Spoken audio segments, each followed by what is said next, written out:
자, 노인 70% 받는 기초연금 40%로 줄여야 라고 되어 있습니다. 제가 굳이 세대를 나눠서 뭐 윤석열 핵심 지지층이다 아니다라는 걸 구분 짓는 걸 사실 전 좋아하지는 않습니다만, 지금 커뮤니티를 통해서 확산되고 있는 이야기들은 주로 이제 핵심 지지층이 몰려있는 노년층 세대에 대한 타격을 가하고 있다, 그런 어떤 밑작업을 준비하고 있는 거 아니냐, 이런 우려의 지적들이 나오고 있기 때문에 그렇게 좀 설명을 했다는 점 또 양해를 좀 부탁드립니다. 자, 아무튼 언론에서 이렇게 지금 보는 것과 같이요, 기초연금 발전 방향 공청회에서 나왔던 이와 같은 주장들을 지금 열심히 강조하기 시작을 했어요. 매일경제 보도인데 매일경제뿐만 아니라 여러 언론사들에서 지금 메시지를 내고 있는 거죠. 기초연금을 40%로 줄여야 된다. 그러니까 이게 정부의 정책 추진에 밑밥 깔기에 들어가는 것이다, 이런 우리의 목소리가 나오고 있다는 걸 다시 한번 말씀드리는 건데, 이 내용인즉슨 뭐냐면요, 기초연금액 40만 원까지 인상하는 것은 오케이인데, 다만 이제 소득 계층별로 차등해서 적용하는 방안을 추진하자. 그러기 위해서 기초연금 목표 수급률 이 70%를 폐지하자라고 하는 겁니다. 그러니까 이제 70%까지 이러한 지원금을 늘리자는 이런 목표를 가지고 있었던 것인데, 그 목표를 아예 없애버리자는 거죠. 그러니까 지금의 현행 그 기초연금법에 따르게 되면요, 65세 이상 노인 중에 소득 하위 70%가 받도록 되어 있지 않습니까? 그래서 이제 1인 가구를 기준으로 했을 때 월 소득이 이제 202만 원, 이거보다 소득이 낮으면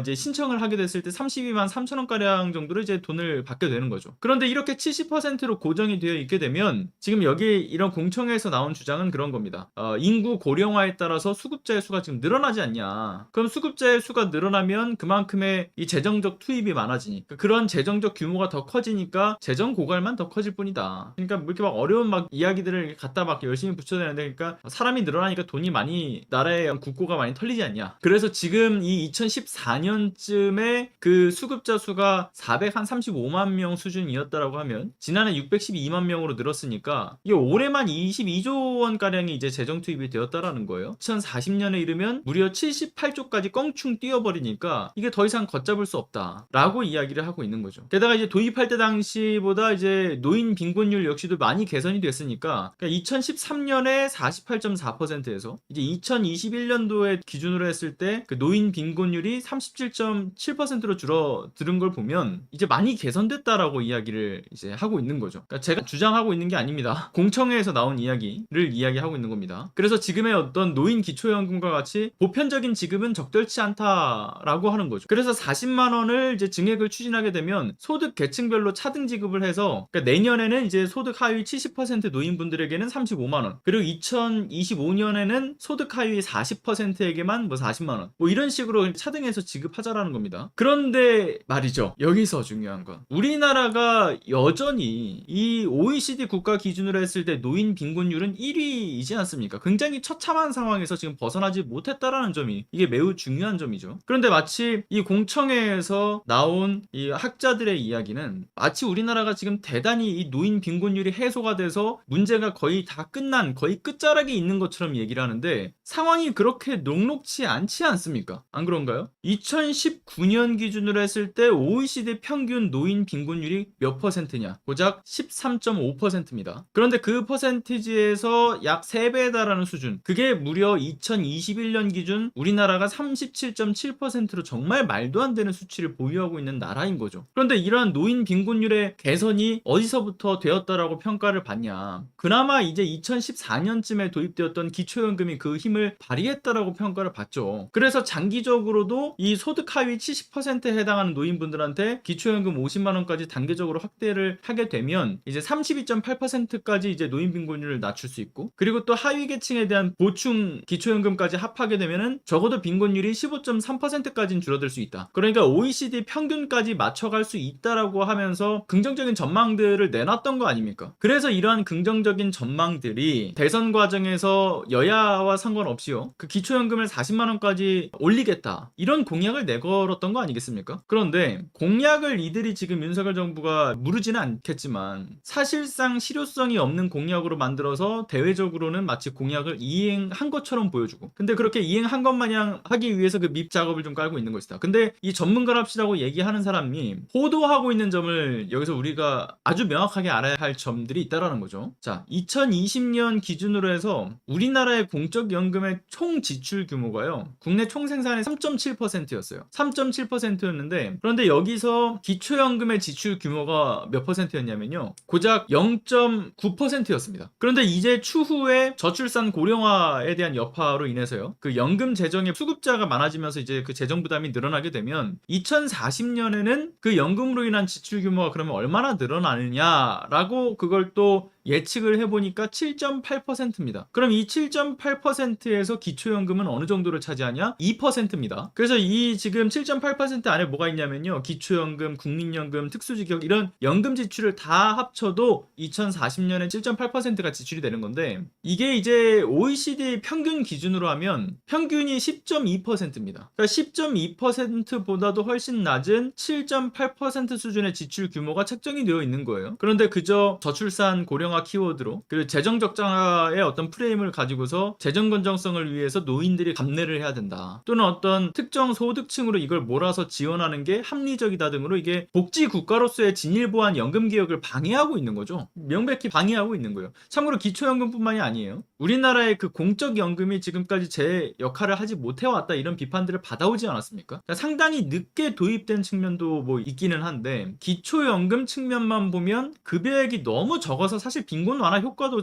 썩 적당하게 이게 이뤄내진 못했어요. 그리고 재정 안정화를 위해서라고 한다면 이제 보험료 인상 플러스 공무원, 군인, 뭐 사학연금과 같은 그 특수직역 연금에 대한 개혁이 이제 함께 들어가야 되는 측면들이 같이 고려돼야 되는 게 맞는 거죠. 그러니까 노인 인구 기준으로 따지고 보면 2020년 기준으로 했을 때 고작 한 5% 정도에 해당하는 건데, 국민연금과 비슷한 수준의 국내 총생산 1.3%를 사용하고 있다는 게 이제 매우 어떤 불공정하다라고 비춰질 수가 있으니까요. 그런데 이에 대해서 그럼 윤석열 정부는 지금 뭘 하고 있는가, 이것도 우리가 짚어봐야 되지 않겠습니까? 먼저 윤석열 정부가 핵심적으로 내걸은 3개의 개혁 과제 중에 하나가 이제 연금 개혁인 건데, 이게 이제 국회랑 복지부가 같이 좀 논의를 해서 투 트랙으로 좀 이게 논의를 해오긴 했었어요. 그래서 복지부의 경우에는 국민연금법과 어떤 향후에 이 국민연금의 어떤 개혁을 했을 때 앞으로의 재정 전망이 어떻게 되겠느냐, 이걸 계산기를 두드렸죠. 그리고 연금 개혁을 위한 가장 기초가 되는 자료들을 이제 복지부가 만들었고요. 그리고 나서 민간 자문위를 구성하지 않았습니까? 민간 자문위를 구성해서 보험료율이라든가 소득 대체율과 같은 어떤 이 조정 방안을 논의했던 거고요. 근데 논의는 했는데 결국에는 민간 자문위원회가 일정대로 개혁안을 내놓지를 못했죠. 일정 안에서 개혁안을 못 내놨어요. 물론 나중에 이제 최종 보고서가 뒤늦게 나오긴 했는데, 그 중에 나왔던 안이 뭐였냐면요, 하나가 보험료율을 이제 월 9%에서 15%로 올리자였고, 또 다른 하나는 보험료율을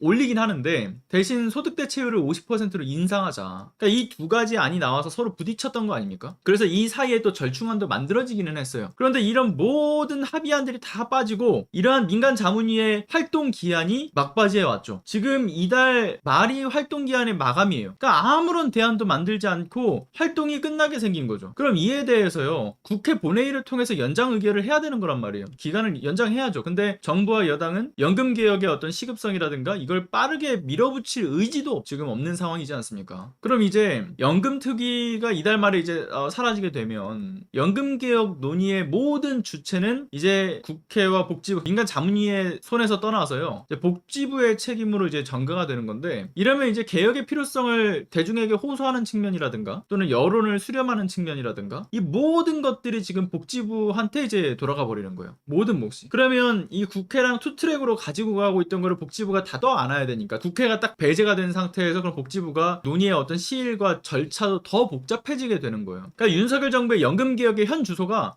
바로 이런 겁니다. 그러니까 대책은 없고 핵심 지지층을 털어서 재정 건전성을 확보한다. 그리고 중요한 것은 그렇게 재정 건전성 확보를 한다고 해서 노인 기초연금을 털어봤자야 간에 기별도 안 가는 재정 확보라는 점이 있고요. 그리고 책임질 사항에 대해서는 여당과 정부 주체에서 조금은 더 멀리 보내서 시간을 끄는 거죠. 복지부 너희들이 해 하면서 시간 끌기. 그러니까 이 명확한 어떤 기준이 없는 연금 개혁, 그러니까 개혁이라고 칭하는 것 자체가 굉장히 부끄러운 수준의 아무런 로드맵이 없는 허상 같은 공약인 거죠. 허상이에요, 허상. 이거는. 그래서 뭘 위해 존재하는 정부인가, 다시금 우리가 퀘스천 마크가 붙을 수밖에 없는 거죠. 그리고 또 이게 좀 살펴보게 되면 정부와 여당이 그러면 왜 지금 시간을 끌고 있는 것인가에 대한 부분들은 굉장히 명확한 사유가 있긴 합니다. 그러니까 이 개혁의 완성도라고 해야 될까요? 자, 디테일성을 위해서 논의의 시간이 길어질 수밖에 없었다라는 매우 긍정적인 평가를 내릴 수 있는 사유가 있는 것은 아니고요. 이를테면 이런 거죠. 연금 개혁에 있어가지고 어찌 보면 굉장히 필연적이라고 볼 수밖에 없는 보험료 인상. 근데 이 보험료 인상이라고 하는 게 우리 지금 이제 얼마 남지 않은 시점에 총선이 있죠. 근데 가까워진 총선에 미칠 매우 부정적인 영향을 두려워하고 있는 거죠. 지금 정부와 여당은. 그러니까 지금 난방비 폭탄과 같은 공공요금 인상으로 인해서 이 정부의 이 비판이 굉장히 뜨거워졌던, 그리고 그러한 이 정부의 비판을 통해서 많이 두드려 맞으면서 지지율의 이 급락을 경험했던 이 윤석열 정부의 입장에서 또다시 공공요금의 인상 기조를 가지고 간다라고 하는 거는 이 곧 다가올 총선에 있어서 상당히 부담감을 느낄 수밖에 없는 주제가 된 거죠. 근데 이거는 이제 윤석열 정부와 집권 여당뿐만이 아니라 실은 뭐 야당에게 있어서도 상당히 좀 부담스러운 주제가 될 수밖에 없다. 그렇게 좀 인식을 하고 있는 편인 것 같아요. 그래서 아무래도 이런 연금 개혁의 선택에 있어서 정부와 여당은 이걸 총선 이후로 좀 이 의제를 미루게 될 가능성이 매우 농후하다. 그렇게 볼 수가 있을 것 같습니다. 그러니까 결국에는 지금 이렇게 미루고 해서 결론을 짓지 않고 슬쩍 시간을 끄는 것은 대승적 차원이 아니라 그 윤석열 정부와 그 어떤 이 국민의힘의 그 정당과 그 개인의 밥그릇의 이익이 대승적 차원보다 더 중요하다. 뭐 이렇게 볼 수가 있는 그들의 흐름인 거죠. 어찌 보면. 본인이 하겠다라고 하는 그 3대 개혁 과제에 있어서도 아니 이게 개혁이라고? 후퇴하는 거 아니야? 라고 볼 수밖에 없는, 이를테면 노동개혁안은 69시간 노동안으로 후퇴를 했고 연금개혁 하겠다더니만 지지부진 시간 끌기만 하고 있고, 그러니까 정작 이들이 내세우고 있는 그 개혁과제에 있어가지고 정상적으로 잘 모든 흐름을 타서 진행되고 있는 것은 없다라고 볼 수가 있는 거죠. 그래서 대선 후보 때 당시에 로드맵이 없이 기자가 질문하면 그거 준비 중이에요. 저희가 논의 중에 있습니다. 라고 했던 이 윤석열 대통령의 그 대선 후보 시절의 발언이 지금 거의 이제 출범한 지 이제 1년이 가까워져 가는 이 상황에서도 여전히 준비된 게 없는 정부의 모습을 보여주고 있다. 이게 매우 황당한 거죠. 분통 터지는 일인 거죠. 감사합니다.